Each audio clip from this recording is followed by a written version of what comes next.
Presentation on the mission Karmayogi for the nation. Let me start by telling you what is the vision of our government on how a civil servant should be. It is imagined that the civil servant of today, in order to meet the challenges of the world as well as the society, will have to be imaginative and innovative. उनको कल्पनाशील एवं नवाचारी होना पड़ेगा, proactive and polite, सक्रिय एवं सरल होना पड़ेगा, पेशेवर एवं प्रगतिशील, that is professional and progressive, energetic and enabling, ऊर्जावान एवं समर्थकारी, ट्रांसपेरेंट एंड टेक एनेबल्ड, पारदर्शी एवं तकनीकी युक्त, कंस्ट्रक्टिव एंड क्रिएटिव, रचनात्मक एवं सृजनात्मक. This is the vision of the civil servant of tomorrow. Next, please. Now, when we look at the present situation, there are diverse and fragmented training landscape. Now, this has led to an evaluation of departmental level thinking and has prevented shared understanding of India's development aspirations. It is also, there are inconsistencies in the training priorities, competency, and the pedagogy used by various training institutions in various departments and ministries. There's a lack of common platform and barriers to exchange of knowledge. There's a lack of lifelong and continuous learning environment. एक बार training हो जाता है, बीच बीच में कुछ courses किए जाते हैं, लेकिन एक लाइफ लॉन्ग लर्निंग का जो माहौल है वो आज की स्थिति में मौजूद नहीं है. And there is redundancy and duplication of efforts. वही सब्जेक्ट जो पढ़ाया जाता है डिफरेंट ट्रेनिंग इंस्टीट्यूशंस में, वो अलग अलग तरीके से होता है और इसमें काफ़ी रिडंडेंसी होता है, तो common shared knowledge and faculty नहीं है. Next.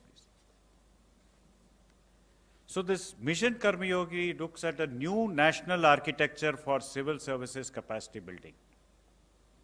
It's a comprehensive reform of capacity building. It focuses not only on the individual capacity building, but on the institutional capacity building and also on the process. अर्थात at the व्यक्तिगत level, संस्था के level पे और प्रक्रिया के level पे पूरा एक पूर्ण प्रोग्राम है जहां पे तीनों पे ध्यान दिया जा रहा है. इस पे विशेष बात यह है कि at the top there will be a PM HR council जो will consist of national and international experts under the chairmanship of the honourable prime minister who will oversee the entire capacity building exercise. It is also envisaged that a separate commission will be set up. An expert body will be set up, which will be called the Capacity Building Commission, which will harmonize the standard training standards. It will create shared faculty and resources. It will also have a supervisory role over all training institutions so that there is a common understanding of India's aspirations, development goals, national priorities, etc. So there is a common approach to problems that face our country. It is also proposed to set up a SPV, a company, which will manage all the digital resources and also create a marketplace for content. The best content of the world will be available on a digital platform, and this will be made available across the government to all levels within the government. It is not restricted only to the higher civil services or to certain ranks or levels. It is open to anyone who enters government service, and they can onboard themselves and get the best of courses from across the world. Also, they would be trained on their own areas of domain. So, mission Karmayogi का भविष्य के लिए civil सेवा का निर्माण सही दृष्टिकोण, कौशल, और ज्ञान निहित नव भारत के सपनों के अनुरूप ये इसका गठन हुआ है। ये दक्षता आधारित क्षमता विकास पे बल देता है और भारत का अपना सिविल सेवा दक्षता ढांचा, a framework for competency based on our own needs and on our own experience. This is something unique. We are not borrowing the competency frameworks from others. It is our own, which will reflect our culture, our own needs and aspirations. A shared understanding of India's developmental aspirations, national programs and priorities. Very often, the multiplicity of departments, the multiplicity of agencies has made the civil services think in silos. They think departmentally. So an understanding of the national priorities is very much required so that the country's aspirations are met and the entire civil services work unitedly towards it. It will bring about accountability and transparency, and the scale is so huge that it could probably emerge as the largest civil service reform in the world in terms of spread and in terms of the depth of the reach. And what is the ultimate purpose of all this? It is basically to equip the civil servant with domain and functional competencies, which would be goal-driven and also imbibe in them behavioral competencies.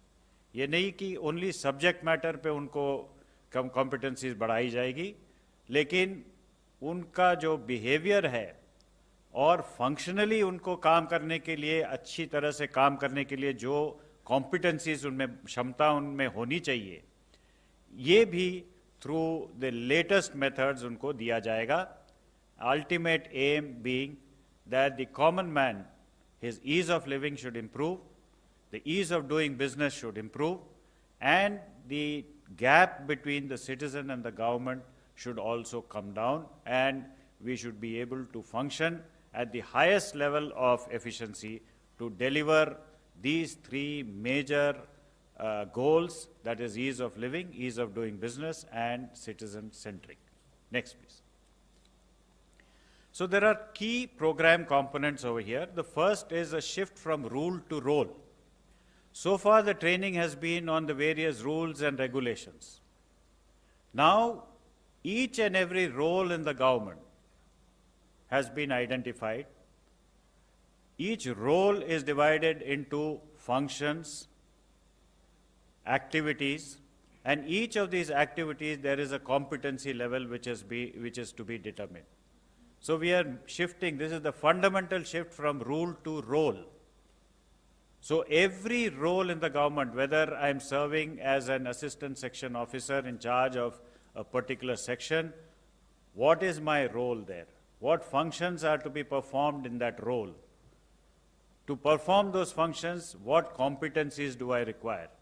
These competencies are further divided into what are the domain competencies that I require, what are the functional competencies I require, and what is the behavioral competencies that I have to acquire in order to function in that particular role. This is something which is a fundamental shift from the existing system. Secondly, we are making available a iGOT Karmayogi platform, which is a digital platform, which is completely Indian, and it would give the learning content from across the world and also our own learning content, so that we learn from the best of the best in the world, at the same time remain firmly rooted in our own culture. Enabling policy framework. Now this entire thing, since it is an electronic platform, it feeds back into the career profile of every civil servant, and therefore would actually help the civil servant in planning one's own career as well as progress in the career. HR management, we are thinking of delivering, as I said, the right competencies at behavioral and domain and functional level, and a continuous performance analysis. It is not that once in a while they are trained. It's a lifelong training process, and this data is continuously available and enriching the profile of the civil servant so that he can progress further in his career. There is a complete, credible and autonomous institutional framework which has been set up, which I'll come to a little bit later in my next slide. Next, please. So this is the institutional setup which has been proposed. At the top will be the Prime Minister's HR Council. This will consist of the Honorable Prime Minister, ministers of the Cabinet, plus international and national experts. There would be a coordination unit under the Cabinet Secretary, a capacity building commission which would be an autonomous organization to look after the entire capacity building, and a special purpose vehicle to deliver, maintain and own the digital assets and also provide a marketplace for content. The total expenditure on this would be 510 crores over 5 years, and it has a unique subscription model where the SPV would be charging a minimum rate of about 431 per civil servant, and on this basis will set up this entire edifice. Next, please. So this is just details of what I mentioned. The Honorable Prime Minister would be the chairperson of the HR Council. Political leadership will be ministers and state chief ministers. The thought leadership, eminent national and global academicians, thought leaders, industry leaders, and also civil service leadership. And the main function of this would be it would be an apex body, driving and providing strategic directions to the program, approve and monitor civil service capacity building plans, review reports submitted by the Capacity Building Commission. Next, please. The Capacity Building Commission, this is a unique formulation where there would be an autonomous organization with a mandate of driving standardization, harmonization, and shared understanding of capacity building activities, create shared learning resources, define templates for annual capacity building plans, functional supervision over the central training institutions of the central government. All training institutions of the government will come under the functional supervision of the Commission. This would set norms for common mid-career training programs. Now, the mid-career training programs are largely within the services or within the departments. What is envisaged is cross-cutting immersions and training programs which would involve people from various services who will come together to understand about the common goals of the government, the common aspirations that are shared among everyone. Analyze learning-related data from the iGOT platform and prepare the annual State of Civil Service report. This is again a unique feature, that the state of the civil services, there would be a report which would be annually presented to the PM's HR Council. Next, please. The SPV, it would be a company set up under the Companies Act, a 100% government-owned company, with board of directors from all representative entities of the program, which means various services, their representative will be on the board of directors, and it would be self-sustaining on a subscription mode. They would own the digital assets on behalf of the government, operationalize a robust content ecosystem, manage assessment and certification. Her level पे certification होगा, and उस certification का profile में भी जोड़ा जाएगा, because it's an electronic system where data will automatically be generated and goes into it is not only an annual performance appraisal, but a continuous appraisal based on the kind of competency programs that the civil servant attends. And this would also be a platform which could be extended to states as well as other countries who would like to approach the SPV for its assistance. Next, please. On the monitoring and evaluation, we will have a Prime Minister's dashboard where key parameters will be monitored on a continuous basis. The capacity building plans will be evaluated, where annually it would be set by the Commission and presented to the PM HR Council. There would be an annual State of the Civil Services report and independent audits of the capacity building activities. Next, please. So the ultimate aim is to improve the professional delivery at all levels of government. It is open from an assistant section officer who enters the government up to the secretary to the Government of India. All would be on this platform and they could enhance their competencies for bettering their professional delivery. Professional growth. Now there are two types of competency building that we are thinking of. One would be self-driven.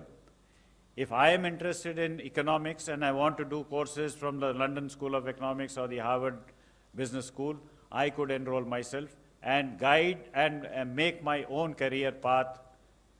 There would be another path which would be a guided path.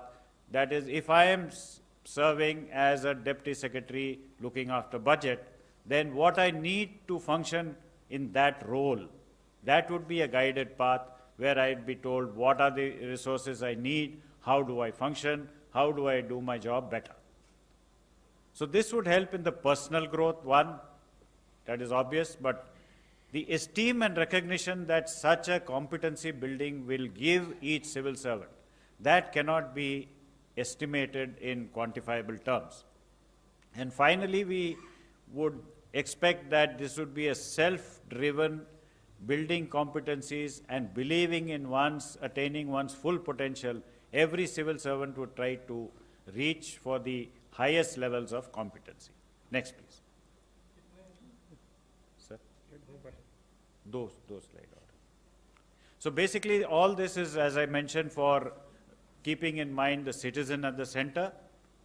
One, for service delivery, closing the gap between the citizen and the government, delivery based on roles, capacity at the cutting edge, right from the constable in the field to the Director General of Police, or from the assistant section officer to the secretary. All of them are basically being trained to upgrade their competence to serve the citizen who is at the center. Next, please. So this approach was tried during the COVID situation, where this electronic platform reached out to doctors, nurses, NCC cadets, NYK cadets, and almost 12 lakh users who completed about 17,000 courses. This was done in a period of just 2 to 3 months. We reached out on the mobile phones, on their laptops, on their tablets, and we could train them in various courses like ventilator management or even use of PPE kits, lots, and the field supervision.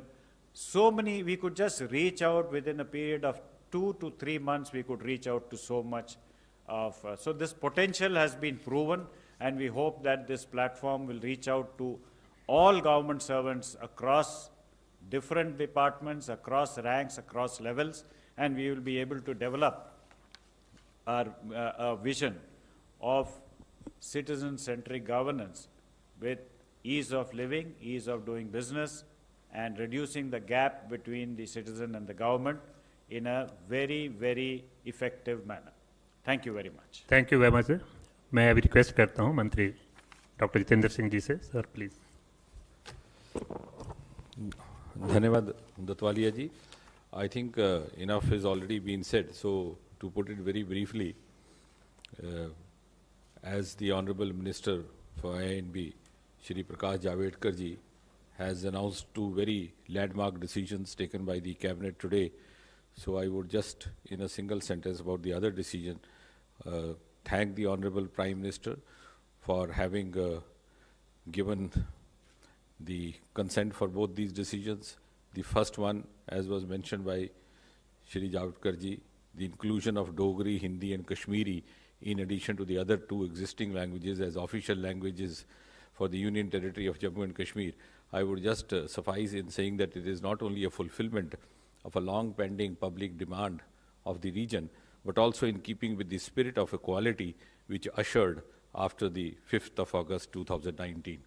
So having said that, coming to the Mission Karma Yogi, the other decision, also with the personal intervention and encouragement from Prime Minister, if you ask me to simply put it in a single sentence or try to translate into some kind of a definition, because you've already gone through a very elaborate PPT presentation, I would say Mission Karma Yogi is an endeavor to reincarnate a government servant into an ideal Karma Yogi to serve the nation by enabling him to be creative, to be constructive, to be proactive, and technically empowered.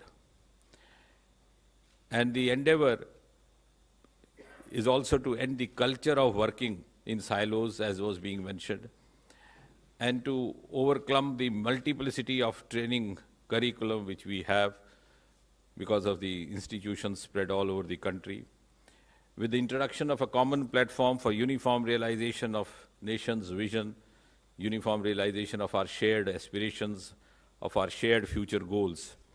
And this way, it will provide a mechanism for continuous capacity building, a constant updating of the talent pool, and also provide an equal opportunity of professional as well as personal growth and esteem of self-training for value addition at all levels. And I'll just take 2 minutes to make a reference which has a strong bearing to the making of this decision. This thought process had been going on for quite some time, but incidentally, it was on the 27th and 28th of October 2017 when Shri Narendra Modi came over to Lavasana Academy in Mussoorie, and it was after 42 years that Prime Minister of India was visiting the academy. So suddenly there was a realization among the faculty, among the probationers, among the trainees that the curriculum and the syllabi and the training programs were in the priority of the Prime Minister. And he stayed there for 2 days, interacted with the trainees, interacted with the faculty, and in the course of his interactions, what came out very significantly prominently was his emphasis on ending the culture of silos, to bring out a new work culture for the strengthening of government institutions and for the individual capacity building of each of the government functionaries, which would ultimately end up in the cumulative capacity building of the entire government machinery. And from there onwards, last year we first time experimented with this. We called this program Arambh, because that was the Arambh. So for the first time in Mussoorie, earlier we used to have just 3 or 4 services.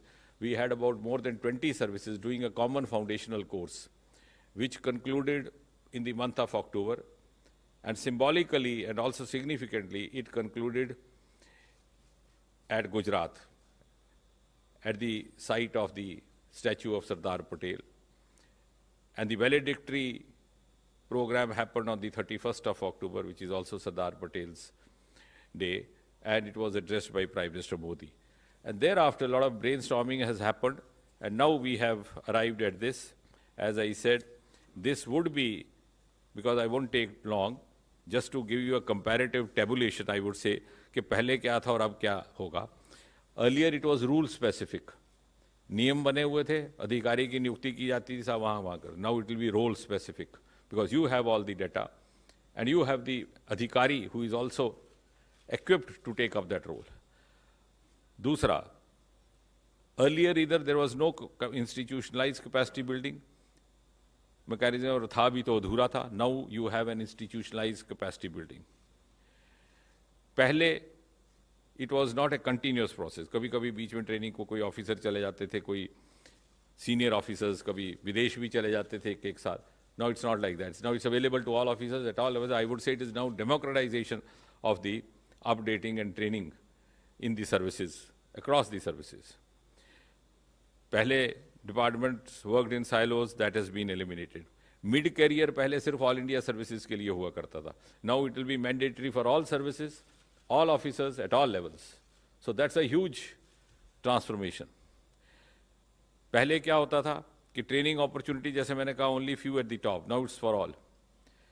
And of course ये जो digital platform अब बना है, this also will give you the options. आपको छुट्टी लेकर के you don't have to miss your office और become unavailable from your job, because it's available on your app, it's available on your tablet, it's available on your PC. You can keep educating yourself even while traveling, and then you can do self-assessment. You can, determine your score. And this is available in all languages. दिव्यांगों के लिए भी उसका अलग से प्रावधान है. और कहीं मान लीजिए कि कल ये प्रश्न उठता है कि भारत इतना विशाल देश है कि ये ऐसे क्षेत्र हैं जहाँ तक हो सकता है कोई भी सिग्नल ना पहुँचता हो, तो we have already put across a request to the INB ministry to have a Karma Yogi channel through DTH. So that part also is being taken care of. So I think this has been done with a lot of brainstorming, with repeated presentations with the Honorable Prime Minister, and with basic inputs coming from none less than the Prime Minister of India. And इससे दूसरी तरफ क्या लाभ होगा? एक तो अधिकारी को होगा, जैसे सेक्रेटरी DOPT ने बताया, the appointing authorities will also have a ready-made data available with them. Suppose I want to make an appointment of an officer for a particular assignment, there will be no subjectivity involved, no extraneous considerations. I can just press the mouse, पता चलेगा कि इस काम के लिए कौन सा profile सबसे ज़्यादा अनुकूल है, and straight away you can appoint the officer. Plus, real-time evaluation, appraisal अपना भी होता रहेगा, जैसे हम annual APR करते हैं. Now it's already ready-made. So I think at the same time, from the point of view of citizen also, it's brought huge amount of transparency, pardarshita, accountability, jawab talbi, and it will be an opportunity to use the technology available to an optimum extent. जो हमारा अनुभव रहा गुजरात का, उसमें एक सप्ताह में we expose these trainees to all the global experts, beginning the program with the head of the World Bank. And we also engaged universities which are specializing in futuristic trends. So that opportunity will also be available through that platform. I would conclude saying that because I would then like to listen to you. Thank you. Thank you, sir. Friends, we can take questions now.